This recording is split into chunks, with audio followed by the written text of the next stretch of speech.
আমি মোহাম্মদ সেলিম হোসেন, উপসহকারী কৃষি অফিসার। আমার কাজই মাঠে ঘাটে কৃষকের সাথে সব সময় পাশে থেকে তাদেরকে পরামর্শ দিয়ে যায় এবং আমি এই কৃষি বিষয় নিয়ে সবসময় ভিডিও আপলোড করি। মালচিং পেপারে গ্রাফটিং টমেটো চাষ করার জন্য মালচিং পেপারের মাধ্যমে গ্রাফটিং টমেটো, সামার টমেটো যেটা বলে, সামার টমেটো চাষের জন্য জমি প্রস্তুত চলতেছে।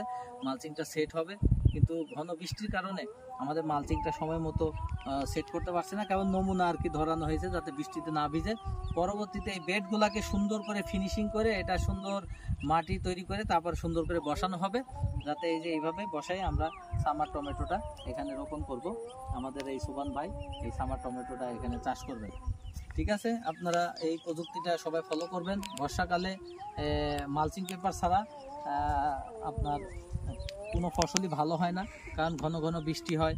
ঘন ঘন বৃষ্টির কারণে মাটি ধুয়ে যায়, মাটির যে খাবারটা দেই আমরা সেই খাবারটা ধুয়ে পানির সাথে চলে যায়, প্রচুর পরিমাণে আগাছা হয়।